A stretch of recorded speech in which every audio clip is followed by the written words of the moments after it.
Hey sis, I'm Sam. I'm a doula and mama of 4, here to give you some real talk and support on pregnancy, birth, postpartum, and beyond. Before we get into it, let me know, how many times do you have to reheat your coffee in a day? This really is my goal today. Keep the tiny humans alive, because they are giving me a run for my money today. In the news and on Instagram, you might have heard that Shawn Johnson East had her second baby, a little boy named Jett. Congratulations to them and all the other mamas out there who have given birth this month. Some of the news articles are speaking to her breastfeeding difficulties. And in fact, with her daughter, her firstborn, Drew, she and her husband, Andrew, posted a YouTube video documenting her breastfeeding journey, and today we're gonna go through that video. I'm gonna give my 2 cents, or really more than my 2 cents, on her breastfeeding journey and what you might be able to expect as a breastfeeding mama. I'm gonna be chopping up part of their video as I'm going through it, but I'll have it linked in the description box below if you'd like to see the entire video at your leisure. So grab your coffee, grab your tea, and let's jump into this video.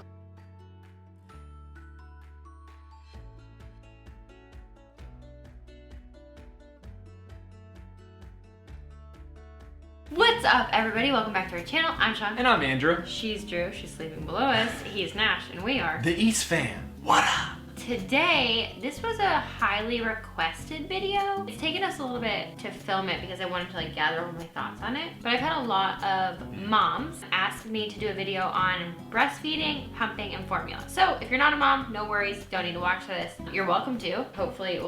It's a really good idea to find a mom support group, a friend group, a mentor group of moms that are in the similar stage of pregnancy and postpartum, and in this case a similar stage of breastfeeding and pumping and formula feeding, so you can share ideas and have that community around you. But I will say that you don't want it to be the blind leading the blind, if you know what I mean. It's important to have veteran moms who perhaps have multiple children, multiple different types of experiences, who are not just a few months ahead of you in their journey, but who are a few years down the road, who are a couple decades down the road, because getting all these different perspectives can be a really great opportunity for you to learn and grow as a parent.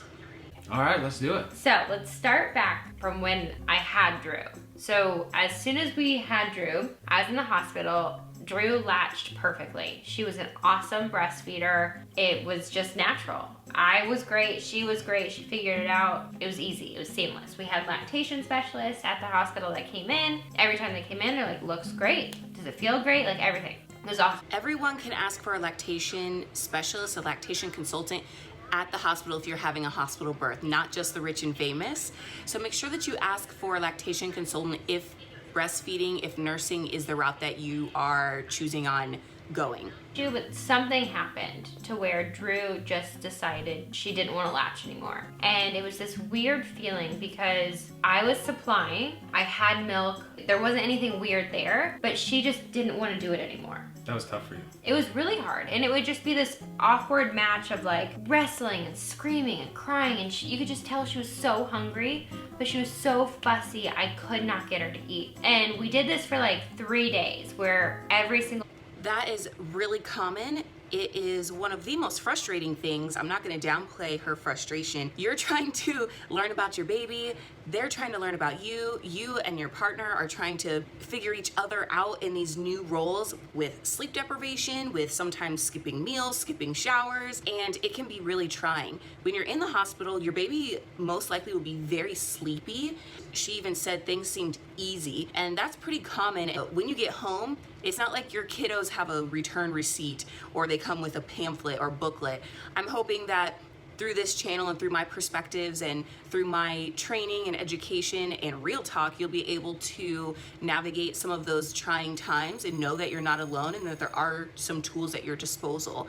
But the frustrations that they are voicing here in their video are very common, and I'm glad that they're sharing them to make all the rest of us feel like normal as well.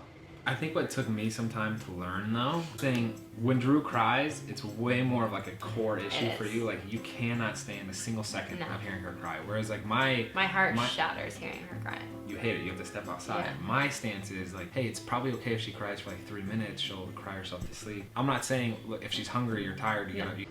Mom is gonna react differently to baby's cries emotionally and sometimes physically. It can be different than the way that dad or partner or support person will react to babies crying. When it comes to breastfeeding, that can be really difficult too because your mind, body, baby connection is so strong. If baby's crying and it feels out of control, mom's gonna feel out of control, your body's gonna respond accordingly, and for some people that means that breastfeeding can be very, very trying. Dad is not nursing the baby, but dads can help out a lot by being a neutral, stable, calm vibe in the home. You can't control everything. You don't know how you're going to react to every situation, but as a couple, as a partnership, it's important to be understanding, patient, not only with each other and definitely with your baby, but with yourself too. Had a couple of different lactation specialists come in. The first one that came in, she was like, okay, baby needs fed, so let's go ahead and pump a little bit. Let's get a bottle. Let's just get some food in her so she's not in her hysteric. Pumped, immediately got like 5 ounces the first time I ever pumped. My lactation specialist was even like, wow, that's a lot. Fed her with a bottle. It was night and day. It is really impressive and good for her. The first time you use your breast pump, you might not get anything. The first time I used my breast pump, and even the first couple of times, I didn't get anything out. I had gone from exclusively nursing to learning how to use my pump, and I didn't get anything for a little bit, and I was a little worried, but just keep on with it. Now, it might be the flange size, it might be the type of pump, it might be the different features that you're unsure of how to use about your breast pump. If you'd like a tutorial on how to use a breast pump, leave me a comment down below and I'll make sure to do that video for you. I think it's so important that you learn how to use it because it's not natural. We are not taught these things in school. We are not taught these things in your prenatal appointments. These are things that a lot of moms are doing on their own in a room by themselves. It's so sad but true, and we need to normalize having these conversations. Now, she said that she got 5 ounces the first time she used her pump. That's fantastic, but it's not typical. And also, I'm not sure if that was 5 ounces total, like maybe 2.5 ounces out of each breast, or if that was maybe 4 ounces out of one side and 1 ounce out of the other side, or if that was 5 ounces on each side. Everybody is different. Good for her for being able to pump, get that baby some food so that she can be a little bit calmer and hopefully latch. It was the biggest relief I've ever felt since having Drew because in an instant she was happy. She took the bottle beautifully. I didn't know what I was doing when it came to bottles and nipple sizes for bottles and what brand of bottles and anything. I just took a bottle that I randomly had and she took it beautifully. So then every time she needed to feed, I would have a little bit of milk in a bottle and I would continue to try to breastfeed. She still wouldn't take the breast. But in another lactation specialist, which was probably one of the hardest experiences I've ever had to go through. And everyone has different opinions, so it's nothing against this woman, it's just we didn't mesh. This woman shamed me for having put her to a bottle already, and as a mom, I just felt defeated. I felt like I had failed my... It's really interesting that she had such a poor experience with a lactation consultant, and she's freaking Shawn Johnson East, okay? Like, everybody knows who she is, and it is so telling that she had such a poor experience with the second consultant that she brought into her house. And if Shawn Johnson East was treated so poorly by a lactation consultant, unfortunately, you might be too. However, do exactly what she did. If you're not feeling good vibes, if this person is not clicking with you, stand up and advocate for yourself. The breastfeeding journey can be difficult as it is. You don't need anybody else shaming you, like she said, into saying that feeding your baby in whatever way you choose is the wrong way. That is not okay. I think the tough thing that you went through there was like, she didn't say it as like a light recommendation, like, hey, maybe we should try this. It was like a kind of, it felt like it was an absolute. It was an interesting experience because it was the first time I truly felt like a mom in the sense of I had these gut feelings that I did not like, and I had gut feelings that I knew I had to trust. So with this woman, I was like, you know what? I appreciate your opinion, but it's not one that I agree with, and it's not what I'm going to go with. Now get out of my house. And I was like, yeah, we should like. There's so many times we're going to be presented with things as a mom where the world is going to be split down the middle, 50-50, of do this or do that. And they're both going to think the other is completely wrong. And as a mom, you just have to go with what you think. So I ended up switching to the pumping because over the course of a couple weeks, I kept trying to breastfeed and she just wouldn't. So I was like, okay, pumping is my thing. Now, a couple of tips for breastfeeding that people told me. The boppy was a... I prefer the My Breast Friend pillow rather than the boppy, but to each their own. If it ain't broke, don't fix it. If you like the boppy, stick with that. 20 different positions for breastfeeding that you can do. You can breastfeed laying down, you can do like the football hold, or you can put them in different pillows. Try all the different ones because I even learned with Drew in the first like 10 days that there were different positions she liked and there were positions she didn't like. The job of a lactation consultant is not to make you need them forever. The lactation consultant's job is to equip you and empower you with tools that you can take with you through your breastfeeding journey. The lactation consultant that she had should have done all of those things, shown her different positions. I've said in a past video that babies are picky. Babies are picky. I don't understand how they're so picky. They have no basis for comparison. They've never been earthside before, so how the heck are they so picky? I don't know, but they are. So there are a ton of different holding positions and nursing positions, different types of pillows. She mentioned the boppy, all these different types of tools and techniques. And the job of the lactation consultant is to make sure that you don't need them in the future. For your child. Preach. So just do that. Okay, so moving on to pumping. So I got into pumping. I had one random breast pump at my house that was gifted to me by someone at a shower or whatever. And it was what I went to as soon as I needed to pump to get milk out of my boobs to get it to Drew. Now, I knew nothing about pumping. I didn't know how it worked. I didn't know how you clean it. I didn't know anything. It's just this machine that has some tubes and some cups that look like they go on your boobs and whatever. This time, got a lot of milk. It was awesome. I was like, I can do this. But quickly, within like 10 more days of pumping, I was in so much excruciating pain. I would literally pump and cry at the same time. Because no one ever tells you this when you're pumping. That size is a factor, pump is a factor, pump intensity is a factor. And you have to like learn all of this to figure out the best way your boobs are supposed to be pumped. And I went, what was that, 2 months with this particular pump? You hated it. And it was terrible. Wow, 2 months of being uncomfortable and pumping 12 times a day. I can't even imagine. And she's absolutely right. If you've never pumped before, you don't know what you don't know. You just think whatever you're feeling physically is normal. You think that pain is normal. You think breastfeeding's hard and painful and pumping is hard and painful. it isn't normal. She said, nobody told me. Sis, I'm here to tell you. I'm here to equip you with some tools to help this motherhood journey be more enjoyable, less traumatic, hopefully not traumatic at all, but you don't know what you don't know. You don't know what questions to even ask. And it sounds like she finally talked to somebody and brought it up, maybe even just casually in conversation.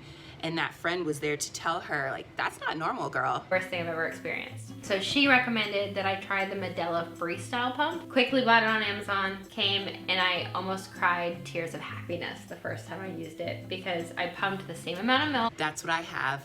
And I have it linked in the description box below. It's fantastic for pumping at home, for pumping on the go. If you're working outside the home, if you're on vacation, it's a great pump to have. Assume that all pumps were the same and felt the same, but try out different ones. If it is Yes. painful, there's probably a solution out there that makes it not painful. So Yes. So again, there's some diagrams, some Instagram accounts that have a lot of really good information and teaching about how to use a pump that I found 2 months into pumping, and it changed my life. I'm now almost 5 months into pumping, and I still feel like I could go another 5 months. And you have used the words, you felt like a slave to the pumping schedule. Yes. No joke, because it takes essentially 30 minutes every 2 hours. Is that what you do? The pumping schedule I have been on since I started pumping when Drew was 10 days old is whatever her feeding schedule is, that's my pumping schedule. And I have to pump at least it's pretty much 30 minutes. So you always want to pump around 15 to 20 minutes minimum. I would pump for like 7 minutes and get enough milk and just be like, oh, I'm good. But to keep your supply up, try to do 15 minutes minimum. You don't want to do too much though, because of mastitis issue, etc. Right? Yes, you don't want to pump too much. So you can pump for 30 minutes each time.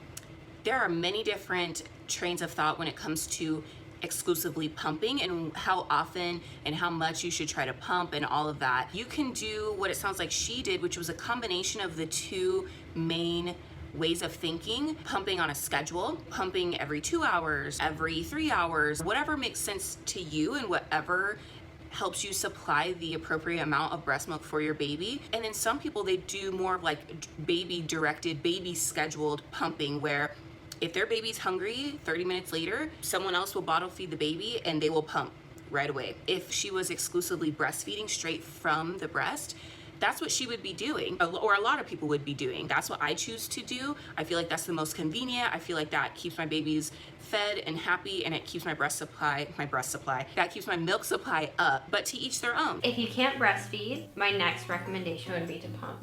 If you can't pump, my next recommendation would be formula. But I think it's as sacrificial as it can be. I think it's the best option we have, because my body is producing milk, which is the best for Drew. And if I can't produce enough, then I supplement with formula, which we'll get to. That's a good perspective, a healthy perspective, and a healthy mindset. I was pumping, like sitting down on the floor next to the bed. Oh no. Yeah, you need to find a space for you to pump if you're exclusively pumping. If you're nursing, same thing. It's nice to have a little cozy area, because like I said, that mind, body, baby connection is so strong, and it's important to feel comfortable and relaxed to help that milk let down really get flowing. To walk around and pump, but this one is just stronger and I get more milk with this. This is that hospital grade one, and it's just so big that if you just put it in a little basket, it's awesome. But I usually sit here at night and during the day to pump, wash stuff off. Which is great, because it wakes me up all the time. You're complaining. Wow. I've been doing like 75 or 50% breast milk and then 25 or 50% formula, so that I can save some extra breast milk and freeze it, so that when we go on trips or vacations, I don't feel... Yeah, there are so many different types of formula, different types of ingredients, and different tummies in each baby. I had one baby who had a lactose intolerance right out of the womb, and he needed a specialized soy-based formula. There's something out there for everyone and something out there for every baby if you're choosing to bottle feed formula. And she mentioned mixing breast milk and formula. Yes, you can do that. Yes, there's a specific way you need to mix them. I'll go into that in another video, but just to plant the seed in your head, that is a possibility. I've done that with my babies. Babies number 2 and 3 have taken breast milk formula mixtures as they got a little bit older. Be breast milk. Breast milk is breast milk, and it's the best there is. But if you are a mama who doesn't have breast milk, who can't breastfeed, or for some reason that's just not the option, There's a lot or of you don't want logistical that, issues too. Yeah. People work and they can't, like... Formula is amazing. Again, having a new baby is like drinking from a fire hydrant. There's so much information, there's so much coming from your baby, there's so much coming from society, and also the internal dialogue that you have in your own brain. One day at a time, one feed at a time. Leave your questions in the comments section. Show Shawn some love on Instagram. So good to see them doing well, and I will see you in the next one.